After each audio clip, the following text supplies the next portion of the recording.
Hey everybody, welcome to Content and Conversation. I'm excited to be welcoming Joel Klettke of Business Casual Copywriting and Case Study Buddy. Joel is really respected in the SEO world for his copywriting expertise, his conversion skills.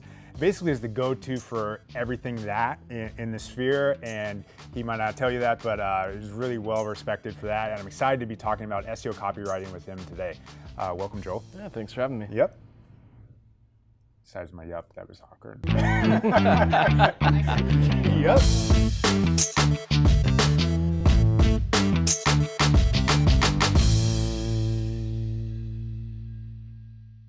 Joel, excited to have you here today. Obviously, I think in the SEO world, and maybe I'm curious even to know what the split of how many people come to you, but there's so many SEOs and copywriters, et cetera, in our world that just don't get copy or copywriting, and you've kind of stood out in that way as an expert, and so many people are poor at that. You've done a great job of being the go-to there, and for anyone who doesn't know, I really respect the work Joel does. I mean, we have great writers and designers and et cetera on staff, but Joel and his conversion team, I know that they really get stuff, and we've used them for case studies. Highly recommend them for that kind of work.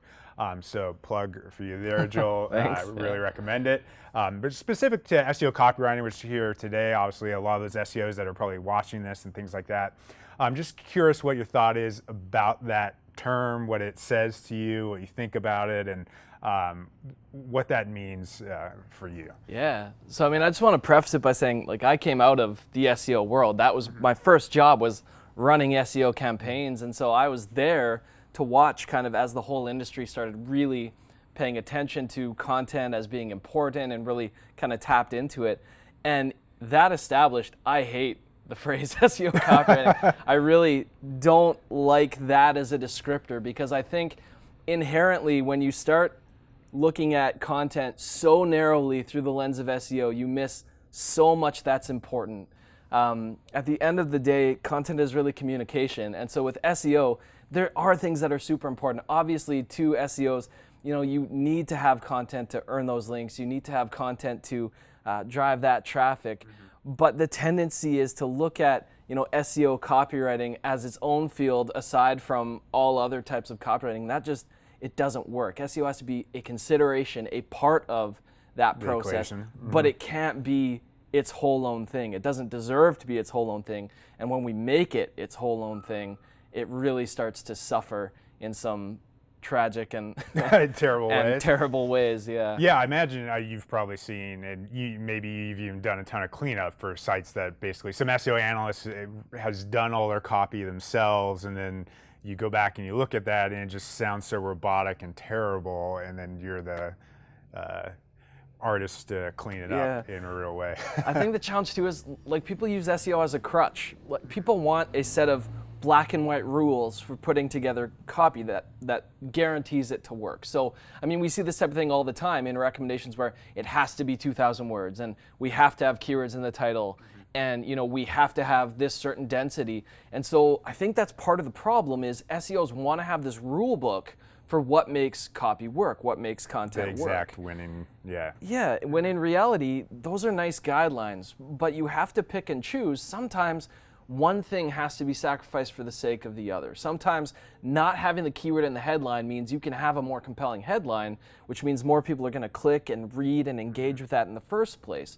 So I think the danger when I'm looking at, as you say, coming in to clean something up, some of the things I see all the time are these really dense, poorly formatted things where it's like, well, we had to hit that density. We had to get it all together. So they ignore, Did you actually? Totally, yeah. They ignore like the format over their function and what they want the copy to do, as opposed to what that content says to the people who are meant to take it in. That makes sense. Just and think it through as you express all these good thoughts of like things I've thought about that tactically allow these goals to coexist.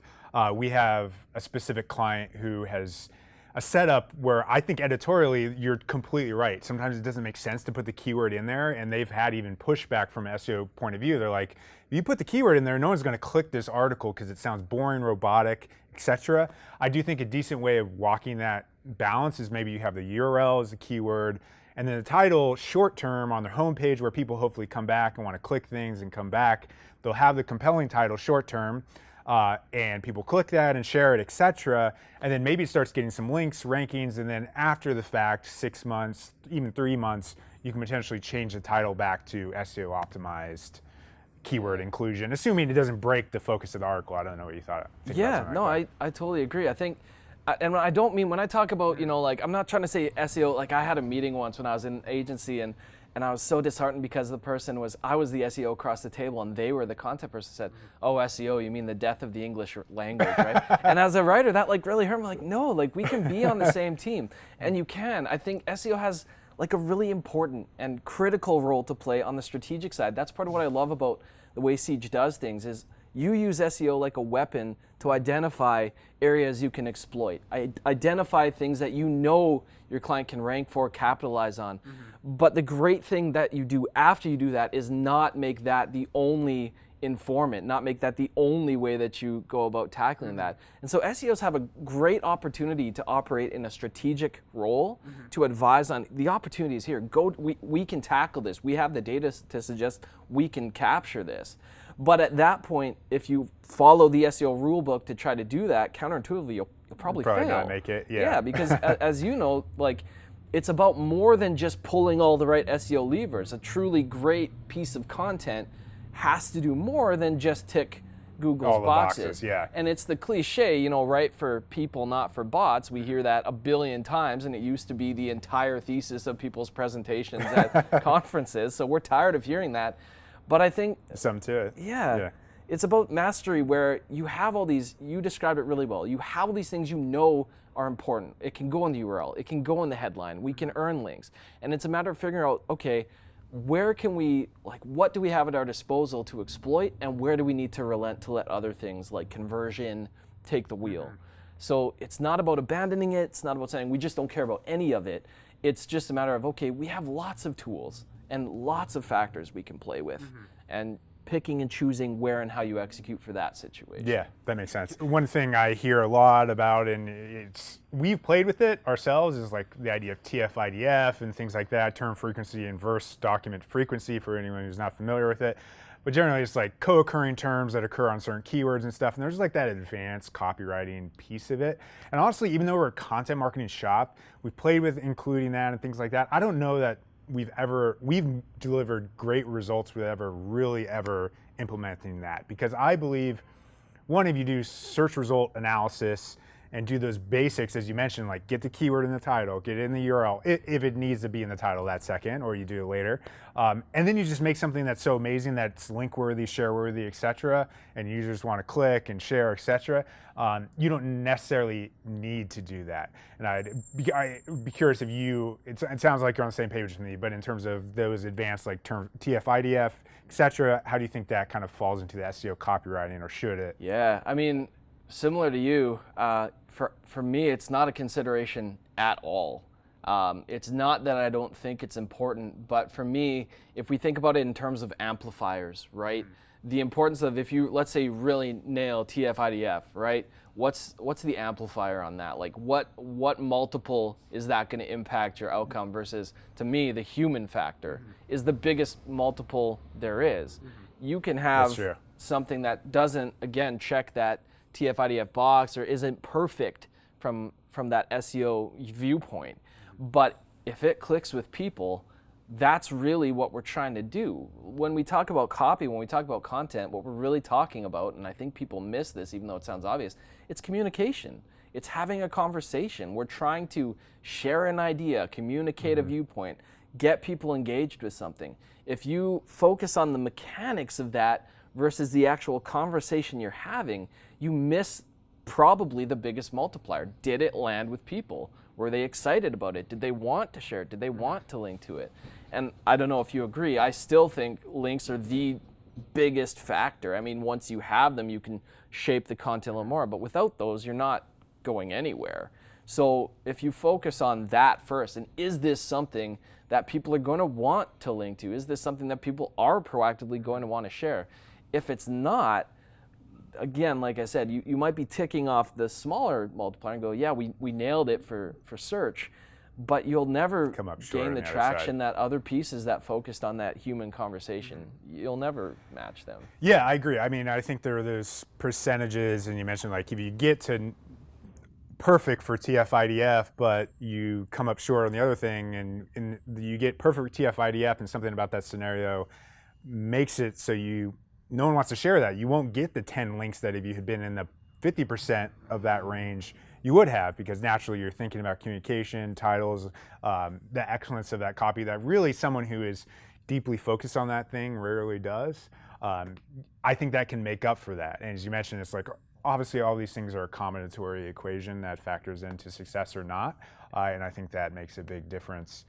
I mean, if there was one thing that people watching this that I wish they could take away, because I hear horror stories of this all the time, and like I'm not as much on the content piece of things, the blog post piece of things now, but I talk to a lot of copywriters all the time in a lot of groups, and I get all kinds of posts where they're talking about, some well-meaning SEOs installed the Yoast plugin, and they demand that it meets a certain, measurability of, like, that's their barometer.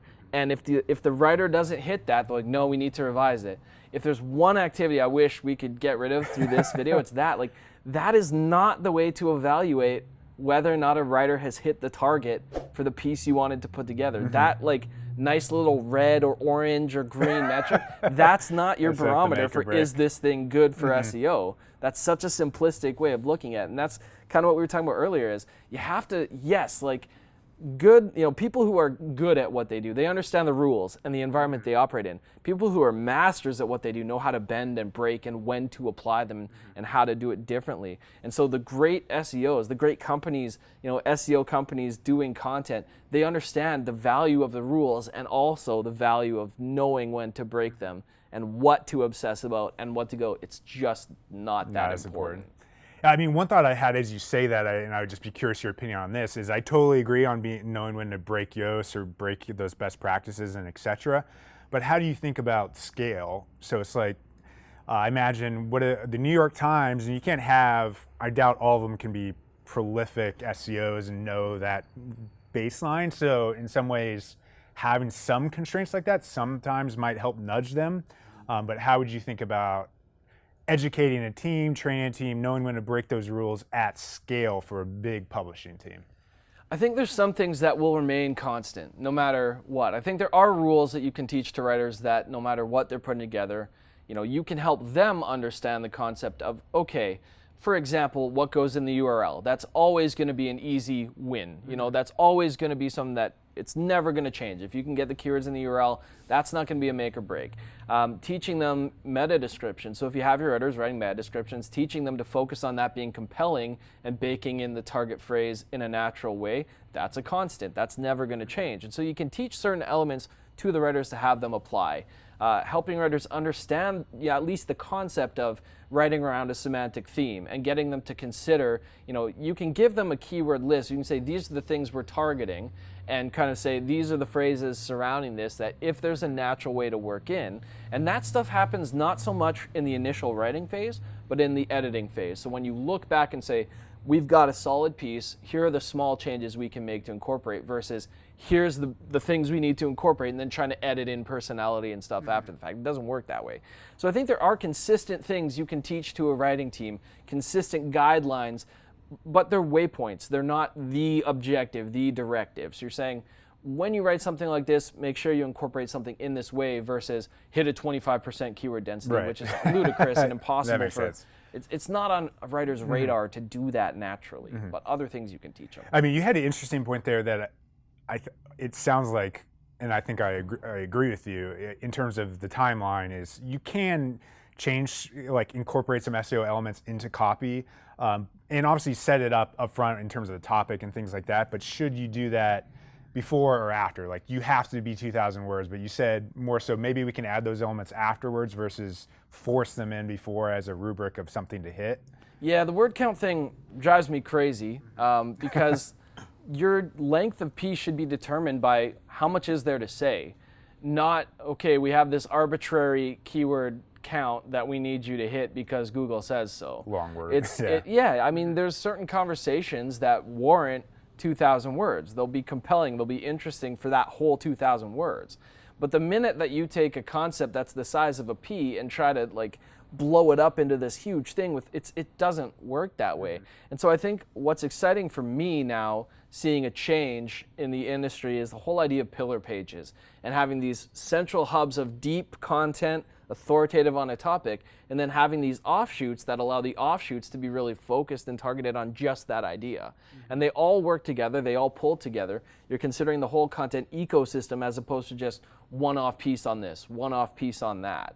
And so I think when you have kind of this broader, more holistic look at it, you're allowing your content to do its job instead of saying, okay, 2,000 words from the beginning. So back to your question, like there's certain things you can edit in later. I think you can have the SEO piece of it inform the strategy for why that piece is being put together in the first place.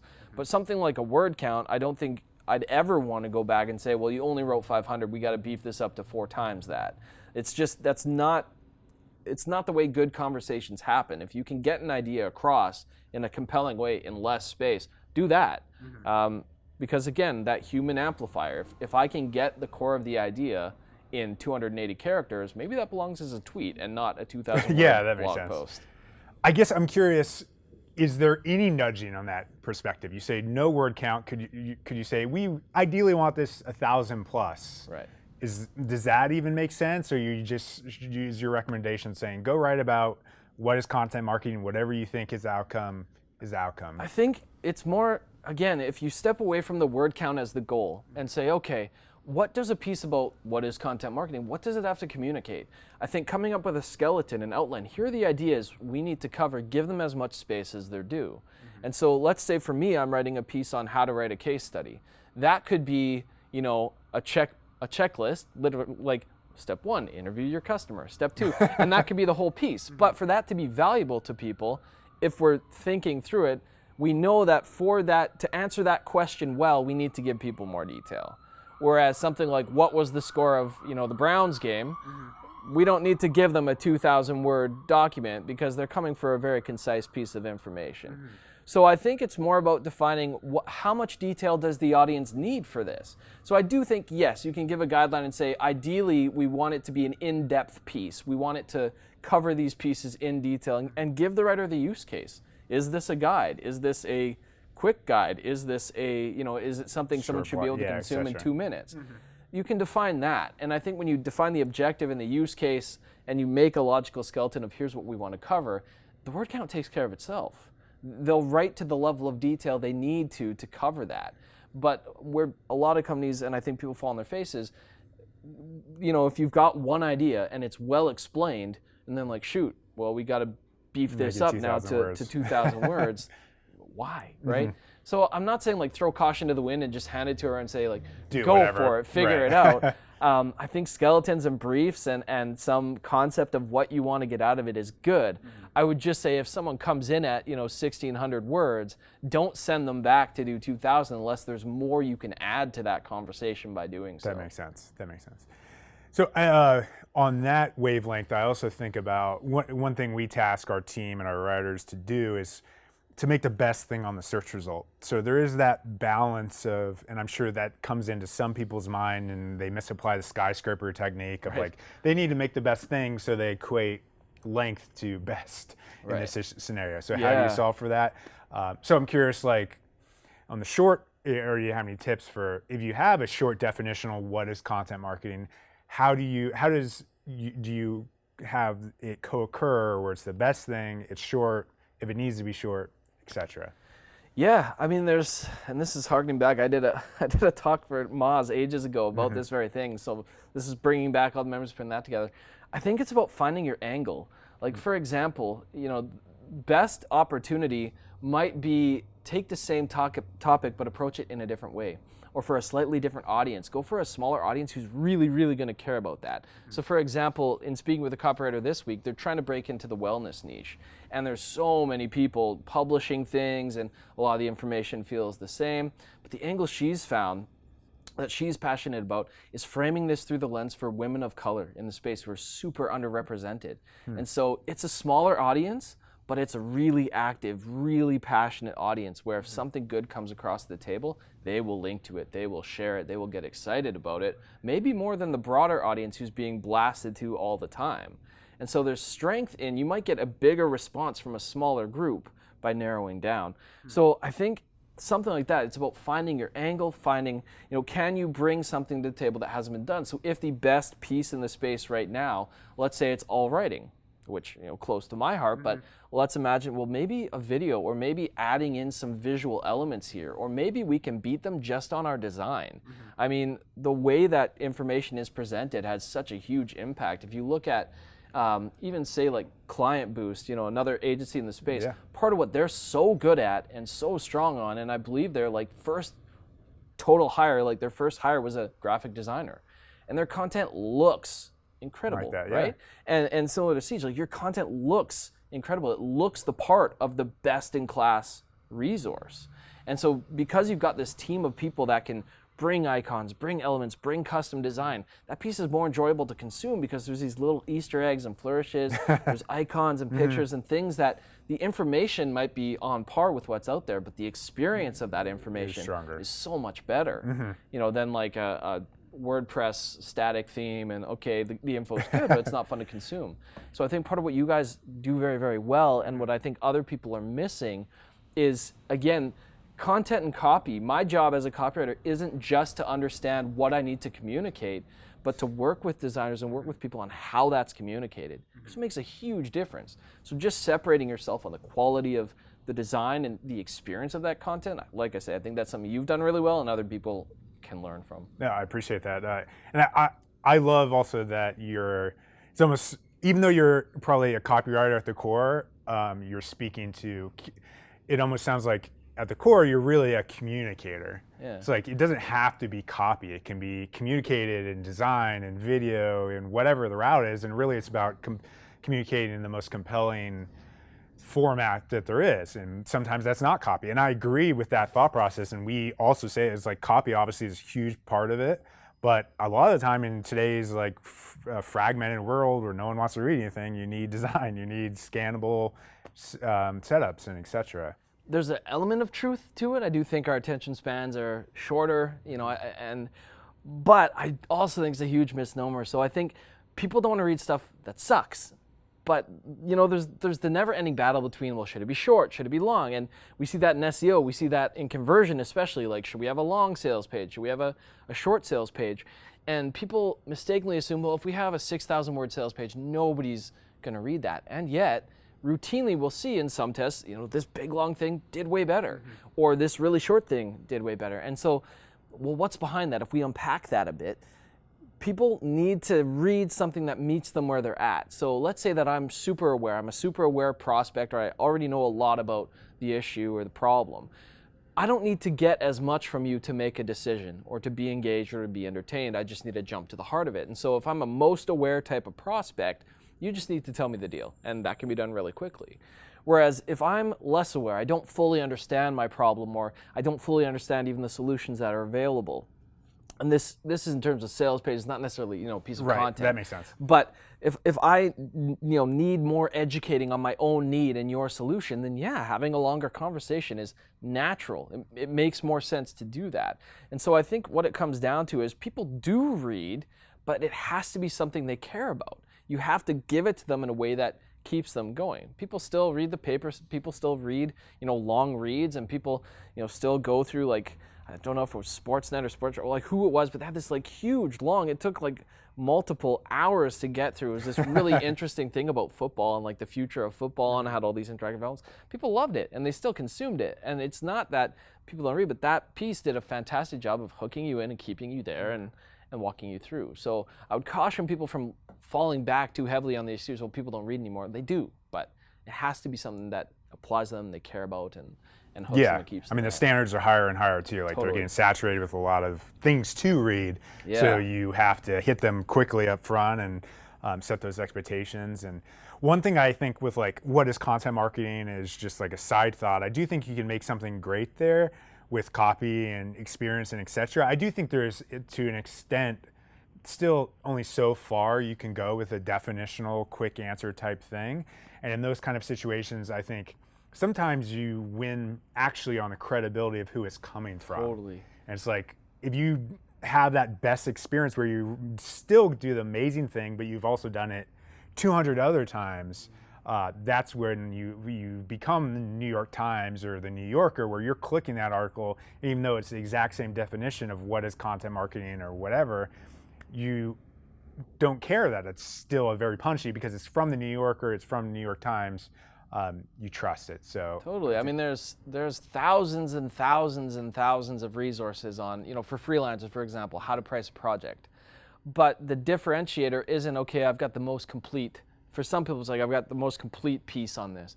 But really in the space, people look for leaders. They look for someone to listen to. And so if that comes from Paul Jarvis or if that comes from Joanna Wiebe, it's got an instant advantage because of the source.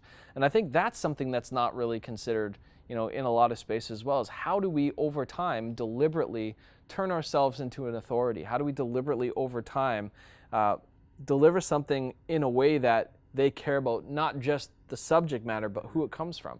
Because there's certain people, it doesn't matter what they publish, their audience will read and react to it because of who it is. Yeah, that makes sense. And that's harder to do. I think it's harder to do, especially in a corporate environment, because you need some sort of figurehead or person it comes from. It's really difficult to become a company as a whole that people turn to for a certain type of information. And you do see a lot of like really successful people or companies like the Motley Fool, for example, has done that, or I don't know, there's myriad examples. There's companies who've done that successfully, but it's more difficult, I think, certainly than being an individual. And that's where having that standard of excellence and bringing in all those elements of design and having some really things that you can't account for in SEO, like having a personality and a voice and a certain take on things. And that's where those things really come into play as a differentiator. You can pull all the SEO levers, but without that human piece of the way it's communicated, you'll miss out. Yeah, that makes sense. And it's funny, we have 10x on our mural here, and this is obviously a common SEO term, is a 10x content. Right. And that comes, I think that's how people end up doing 2,000 words on what is content marketing.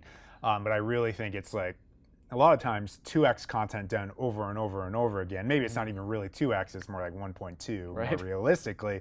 But that's what, New York Times and New Yorker are probably better than 1.2, but they've done that one post 90 times. And that's those same voices you talk to, I'm sure, have done 1.2, 1.5, thousands of times, if it's not Twitter, if it's posts, etc. And that's why people click in. Yeah, I mean, people put way too much stake in moonshots. They're like, if we can just nail this one big content piece, we'll be set for life. I mean, that for a long time, I think that was the guiding principle of a lot of SEO agencies, like find a big idea, execute it in a really, really big way, but then nobody was solving for the then what.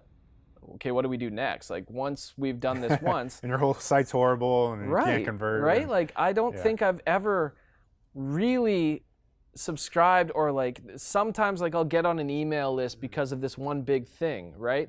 But it's rare that I stick around if they don't then follow that up with stuff of similar quality and level. And so you can put together this one big asset, you can have it be a moonshot and go crazy and bring you all kinds of traffic and links. If you have no battle plan for after that, if that's not really who you are, like if your agency puts out this brilliant guide to SEO and it's interactive and incredible, and then your next blog post reads like it came from Fiverr, like you'll lose that impression. Like, you lose because you've done the one big thing.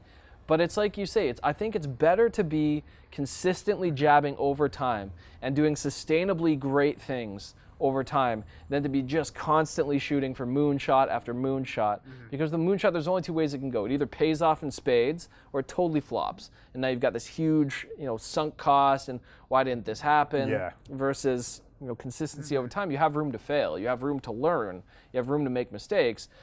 And grow out of that. So I really agree with that philosophy of, maybe let's do less 10x and move more towards how can we just be, twice as good? How can we just be consistently better, whatever your better is for you? I mean, I guess I should also say it is possible to do the moonshot consistently. I think of, maybe it's not quite moonshot, it might be a little under 10x, but Brian Dean, he puts out like a post a month, but he ranks for it every single time because he executes really, really well.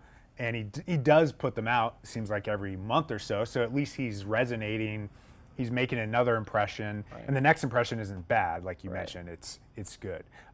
So I think it's a good transition point to one thing you helped us with, which is our link building services page.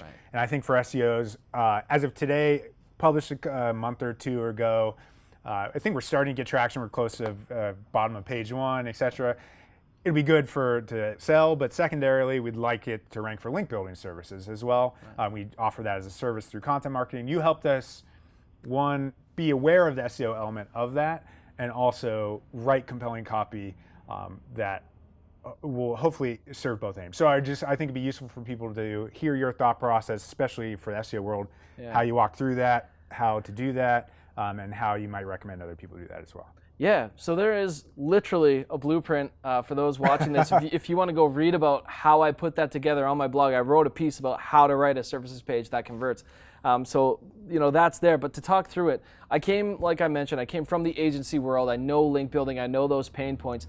But I think there's a dangerous comfort in thinking that you know it all. And there's a dangerous comfort, again, in taking, okay, we know we want to rank for this thing and making that your whole focus. And so when I was putting together the Siege page, yes, the SEO side was definitely important. It's non-negotiable. This thing has to rank. I get that. And so for me, as the writer, I'm looking for what elements do I think Siege can pull, and where can I, as we talked about earlier, where do I focus? Where do I relax? So I knew, okay, this is so competitive that I have to find a way to naturally bring it into, the hero section of the page, to get it close to the headline, if not in the headline. I know those types of things, but as I'm putting together the page, in the back of my mind, I'm thinking, how do I make this so much different or better when it is out there, and other people, and I've read the top 10 results, all of them, end to end, the top 10 results for link building services, link building agency. I went and I looked at, and I made a list of what are the claims everybody's making, and how are they making them, and how are people talking. And really quickly, you see, man, a lot of these read identical. Like, you could swap the names of the companies and you wouldn't know who was who. None of them were really standing out. None of them were being bold in the way they talked about it. Nobody really had this candor of, kind of breaking the fourth wall, where it's like, we know you're worried about these things. We're just going to talk about it directly instead of dancing around it. And so what I did was take all of that and say, okay, here's how everybody else is talking about this and positioning this. And there's some things we have to have in common. We have to use some of the same language. But then there's some things we don't have to do the same. We can talk about this differently. And the big goal there is, both in the way that I publish about it after, the goal is that people start looking to this page as a model for how do we do a link building services page? How do we do a services page in general? And so in putting that together, the tone and the candor that I took was very much that whole idea of, we get links from sites you've actually heard of. When's the last time you saw an agency just say it that way, that plainly, to somebody on the other side who's not excited about things like, the most ethical white hat tactics? They've heard that a billion times. You can say something similar by saying sites you've actually heard of, right? Instead of, Joanne's directory from 1996.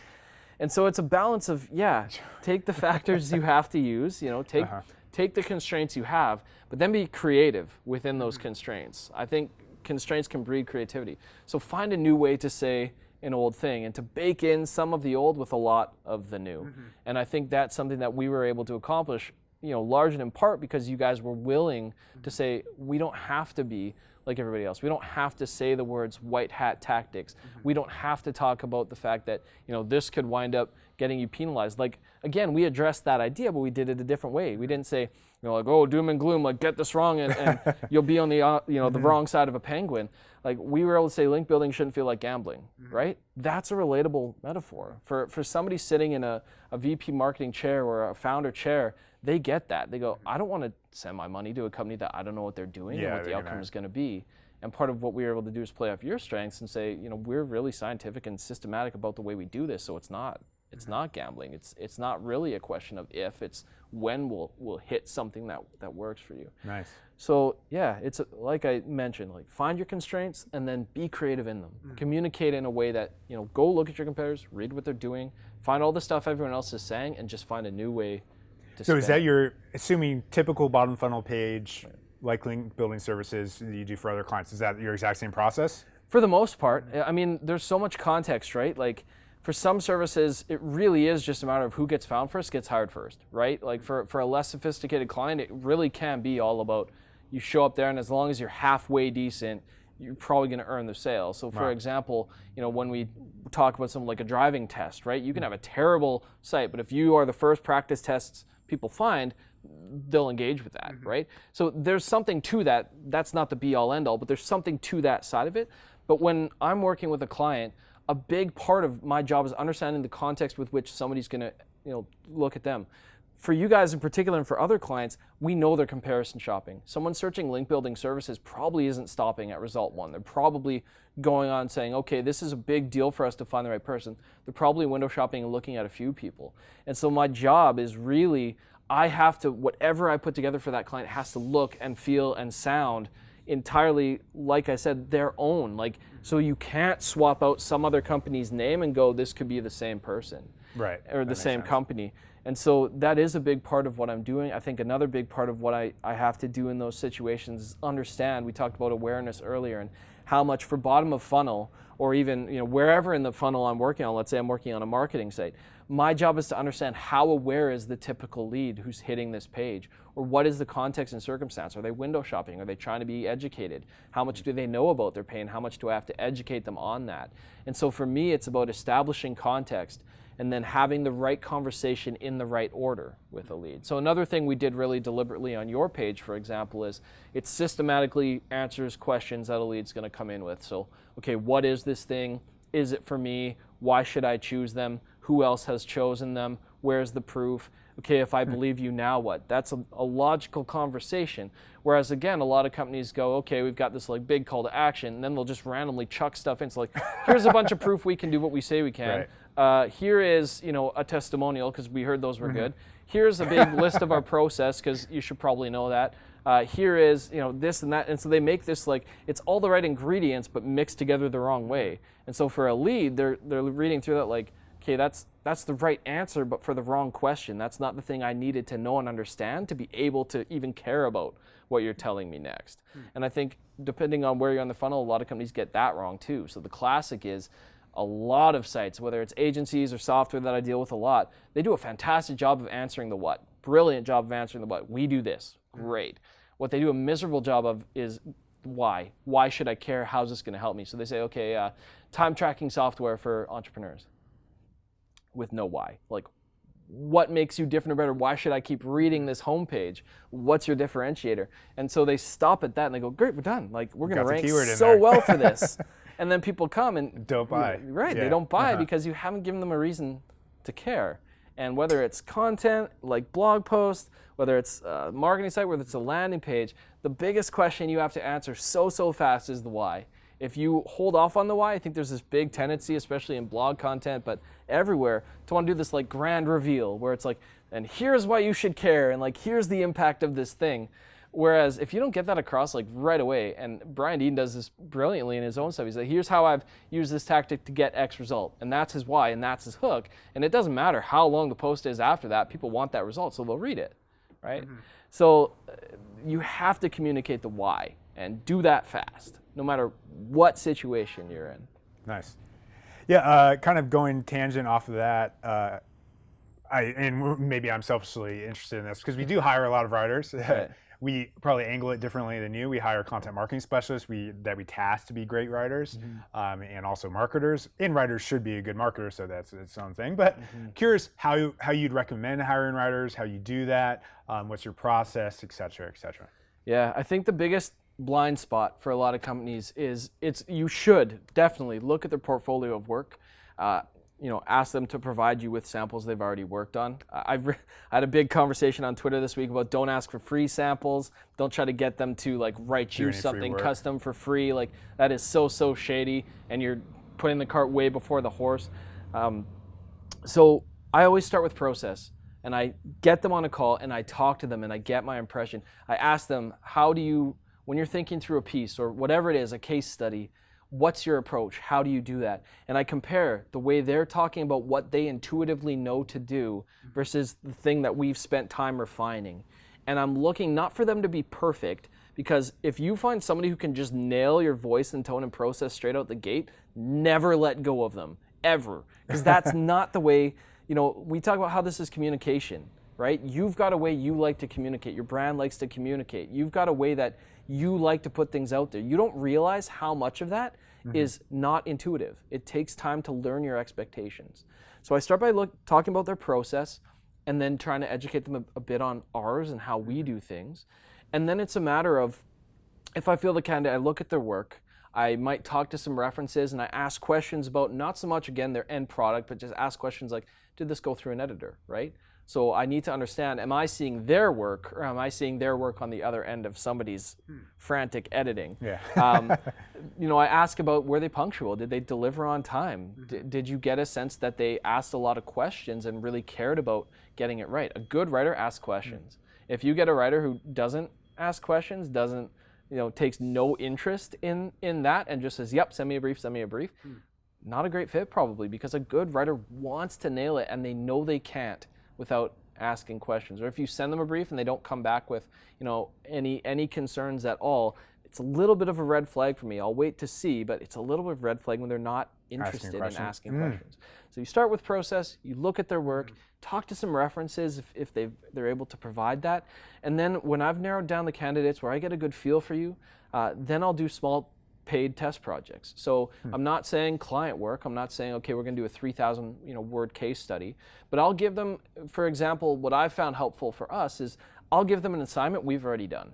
And that way we've got like a benchmark that they can see, here's what we were comfortable publishing, and here's what you gave us. And it changes the conversation from being, just wasn't good enough to being, okay, here's where we would like to see you move or adapt. Here's the things that are important to us that you missed. Or, sometimes you can say, hey, you've actually come really, really close to our end product.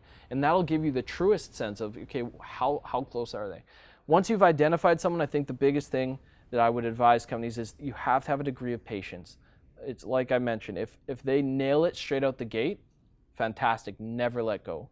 But more realistically, it's going to take them multiple projects. Rounds. For me, I account for, there's going to be a 3-month period probably where they'll be close but no cigar. They'll get most of it right, but I'll still need to edit. So where's that breaking point? So I imagine you're vetting a lot of writers. It sounds like you're very patient, but couldn't a lot of these people fail on? Some of these must be, hopefully not, but failures in some way, or just not great for that position. Yeah, there's certain things that you do have to. When I say 3 months, I'm not saying give them that tenure to just mess up. But forever. There's certain things that are red flags that they're just immediately out. Like if they don't respect deadlines, it doesn't matter how good a writer they are, they're not going to be useful to you. You can't manufacture a give a shit. You can't teach somebody to really value their own work and care about the standard they're held to. So at any point, if you get the sense that if they don't ask questions, they're not a good candidate. If they can't hit deadlines, they're not a good candidate. If they don't care about, if they throw a tantrum when you send them revisions, they're not a good candidate. Those are all red flags you can recognize much earlier. And short leash, if any of those things pop up, there's no need to give them a 3-month tenure. Cut them loose. They're not the person. But if you see a spark in them, if you see that they've got the right work ethic and that they want to get it right and they're genuinely interested, they just need some help understanding your expectations, your standards, they're most of the way there, then do be patient, because where's the cutoff point? The great thing is, I know a writer is ready when I force myself. I don't look at their deliverable. So after we've worked together for a while, I say, okay, here's the project, and I give it to them. And I give it to the client. And the client is the ultimate authority. If the client goes, we love this and we're happy, I no longer need to work that close with that writer anymore. They've learned it. They've delivered something of a standard. Because I think when you're the writer, you have your own standard. And for me, I can be a perfectionist. And if it's not done the way I would do it, then I'm like, oh, I got to change it. But you have to realize clients, they don't see it the same way. They have a standard, but it's not necessarily yours. And so they just want something that fits and is good. So for me, I know when they deliver something to a client, the client comes back and says, we're happy with this, and minor changes, that writer's ready. Good. And they can start taking it on their own.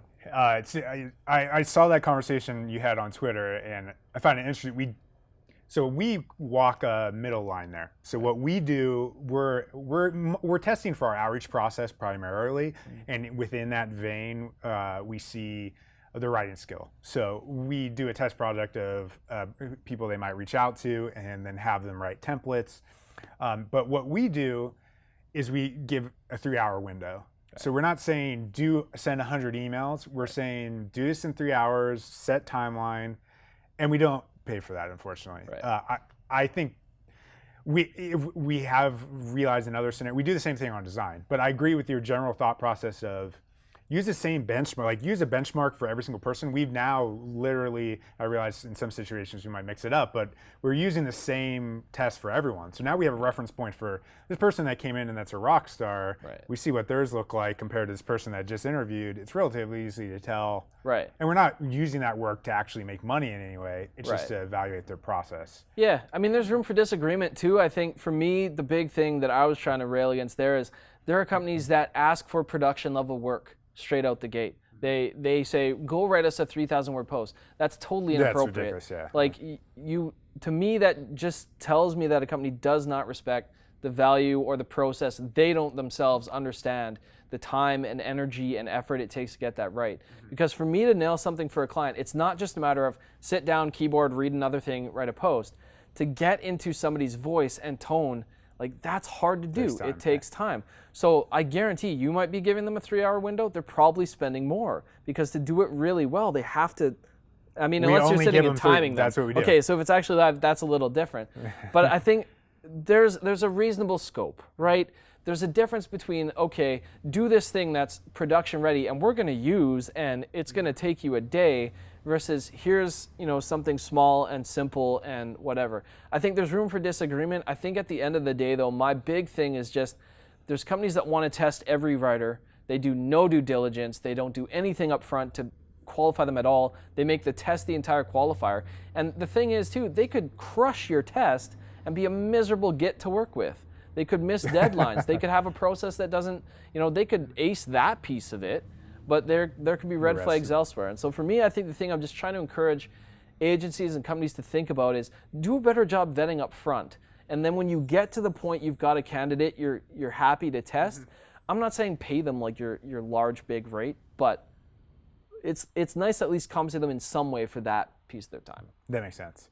Yeah, and I agree. I mean, I definitely agree about respecting their time. So we, to put more a little ribbon on it, is we say be ready at 9 or something, or whenever they set the time, right. And then we send them the test. Then they don't know what's coming, and then deliver it by 12 hypothetically. Right. But we have found weirdly, obviously, the people that end up definite hires, they probably researched what our process was in that middle ground. So they did spend time to do that. So makes sense. I think I totally agree with your thought process. And in general, this has been great. I think great tips here, and kind of like to give someone something actionable or useful. I think this has been useful and actionable, but if you have anything that stands out, especially recently, that you think is useful, or tool or tip, etc., for SEOs or any writer, what would that be? Oh, that's so broad. I mean, because my world is kind of conversion, but I think there's crossover in SEO. Everybody talks about knowing your customer. Very few people are actually willing to take the time to do it. I think if you're a company who hasn't spent the time to have interviews with clients, to run a customer survey, I think that's where it all begins. If you're trying to reach an audience that you don't understand, it doesn't matter how good your SEO research is, it doesn't matter how talented your writer is, you're writing to an audience you don't get. So whether it's trying to improve your SEO or not, whether it's trying to improve your conversion or not, make the time to take action on actually getting to know your customers, not huddling around a board table, dreaming up personas. Yeah. Okay, nice. Yeah, Joel, I really appreciate your time. This was great. If you're watching at home, give us a thumbs up, subscribe, and I think as well, if you've got a landing page you're thinking about, I'm sure if you comment that, Joel might give you a comment or two. You might ask for money though, as the outcome from this. But regardless, leave us a comment, and we'll give you some feedback. And thanks, Joel. Appreciate you coming on. Thanks so much for having me.